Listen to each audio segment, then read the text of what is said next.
Hey guys, welcome to Allwood TV. இன்னைக்கு நம்ம சேயன் படத்தோட ஃபுல் டீகோடிங் தான் பார்க்க போகிறோம். அதனால வீடியோ ஸ்கிப் பண்ணா பாருங்க. அப்போ இந்த படத்தோட கதை எதை நோக்கி போகுது அப்படின்னு தெரியும். படத்தோட வந்து டேரக்டர் வந்து சிவகுமார் முருகேசன் அவர் வந்து படத்தை டைரக்ஷன் பண்ணியிருக்காரு.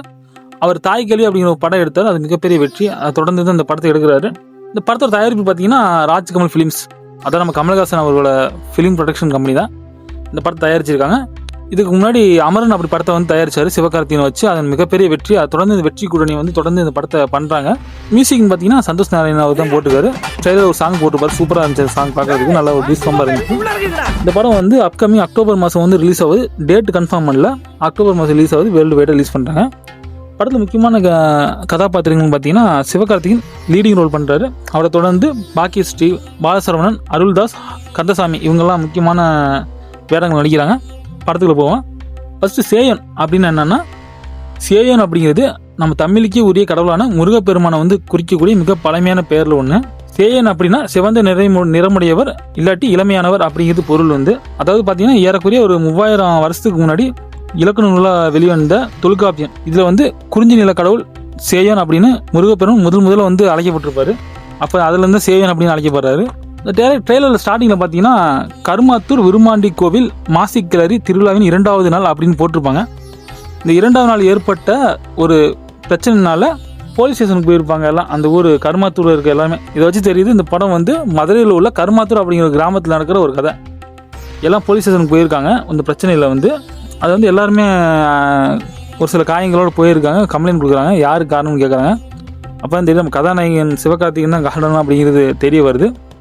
எல்லாத்தையும் அடிச்சிருப்பாரு. சம்மந்தமே ஒரு நாடகக்காரனை போட்டு அடிச்சிருப்பாரு.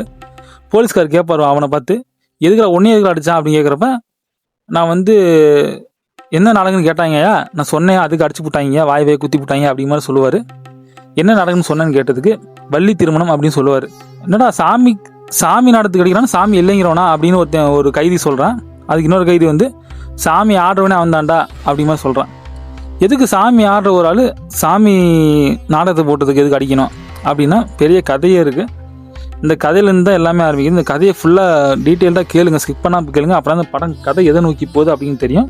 அதாவது கருமாத்தூர் அப்படிங்கிற கிராமத்தில் வந்து 3 சாமி கோயில்னு ஒரு கோயில் இருக்குது. அது வந்து மும்மூர்த்தியில் குறிக்கக்கூடியதான் 3 சாமி. அதாவது விஷ்ணு, சிவன், பிரம்மன், இந்த 3 சாமிக்கும் உரிய கோயில் இருக்குது. அதில் வந்து விஷ்ணு வந்து மாயனாகவும், சிவன் வந்து சிதம்பர ஐயர் அப்படிங்கிற ஒரு தோட்டத்துலையும், பிரம்மன் வந்து விருமன் அப்படிங்கிற விருமாண்டி அப்படிங்கிற அழைக்கப்படுற இந்த படத்தோட மெயின் கான்செப்டே வருங்க. இந்த 3 தெய்வங்களுக்கு இந்த கோயில் இருக்குது. 3 சாமி கோயில் அப்படின்னு அழைக்கப்படுது. பேச்சியம்மா வந்து காவல் தெய்வமாக இருக்காங்க. இந்த 4 தெய்வங்களும் வடக்கில் இருந்து தென் தமிழை நோக்கி வர்றாங்க. சிவன், பார்வதி, விஷ்ணு, பிரம்மா. பிரம்மன் வந்து விருமன் அப்படிங்கிற அவதாரத்திலையும், பார்வதி அம்மா வந்து பேச்சி அப்படிங்கிற அவதாரத்திலையும், சிவன் வந்து கழுவநாதன் அப்படிங்கிற அவதாரத்திலையும், விஷ்ணு வந்து மாயன் அப்படி அவதாரத்திலையும் வந்து அவதாரம் எடுக்கிறாங்க. அதில் வந்து விருமன் வந்து கேரளாவை நோக்கி ஒரு நல்ல பகுதியை நோக்கி போயிடுறாரு. பேச்சு வந்து வைகை கரையை நோக்கி போயிடுறாங்க. அதான் மதுரைக்கு. மாயன் வந்து தவகுலத்துக்கு போயிடுறாரு. பேச்சு இருக்கக்கூடிய பகுதி தான் கருமாத்தூர் காடு அப்படின்னு அப்பா அழைக்கப்பட்டுச்சு. இப்போ வந்து அது கிராமமாக இருக்குது. அப்போ காடாக இருந்துச்சு. நல்லா பச்சை நிறத்தில் ஒரு அழகாக இருந்துச்சு அந்த காடு. அதை வந்து பேச்சு அம்மாவுக்கு ரொம்ப பிடிச்சி போச்சு. அங்கேயே தங்கி தன்னோட தெய்வங்களுக்கு படையலிட்டும் சாமி கும்பிட்டும் இருக்காங்க. அந்த இடத்துக்கு தங்கிட்டாங்க. இந்த இடம் வந்து பேய்காமன் அப்படிங்கிறோட நபரோட கண்ட்ரோல் இருக்குது அந்த காடு.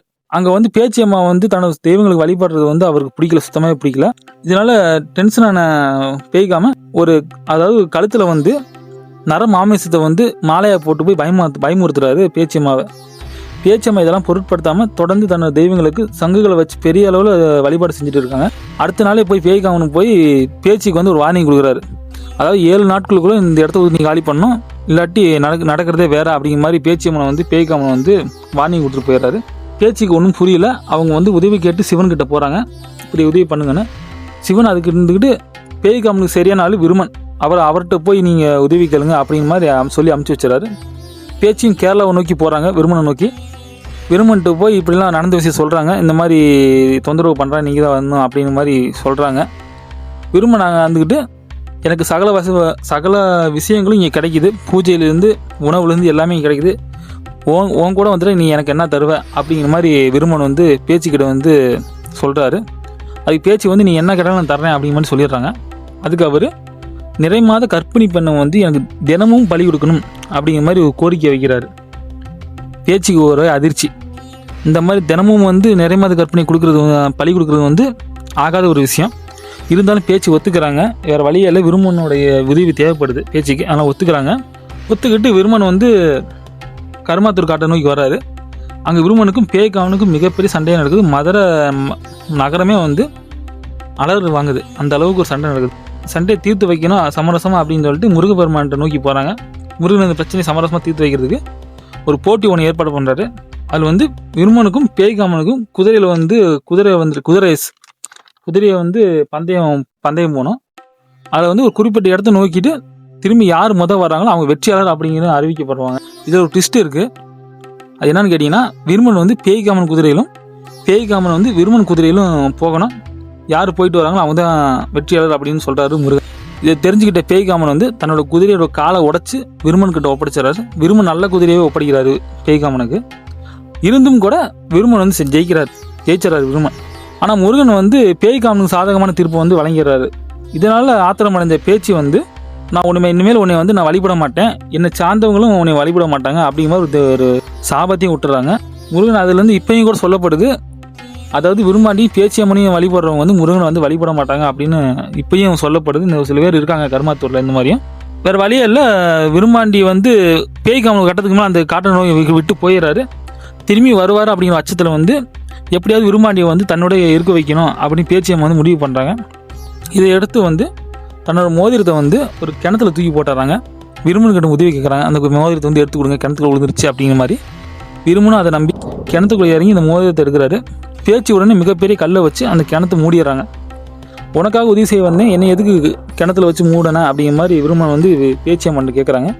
அதுக்கு பேச்சு இருந்துக்கிட்டு, உன்னோட உதவி வந்து எனக்கும் என் மக்களுக்கும் தேவைப்படுது, பேய்காமன் எப்போ வேணால் வரலாம், அதனால் நீங்கள் கேட்ட இந்த நிறைமாத கற்பனையை வந்து என்னால் பழி கொடுக்க முடியாது, உங்களுக்காக வருஷத்துக்கு ஒருக்க, அதாவது கடைசி ஆடி வெள்ளிக்க கெடா வெட்டி பெரிய அளவில் வழிபாடு செய்யப்படும் அப்படிங்கிற மாதிரி பேச்சு வந்து வாக்கு கொடுத்துறாங்க. இந்த வாக்கு கட்டுப்பட்டு விருமன் அங்கே இருந்துக்கிறாரு. இதே மாதிரி வருஷத்துக்கு ஒருக்க கிணத்துலேருந்து விரும்பாண்டி வந்து வெளியே வந்து எல்லாத்துக்கும் வந்து தன்னோட அருளை கொடுப்பாரு அப்படின்னு சொல்லப்படுது. இப்பயும் நம்பப்படுது.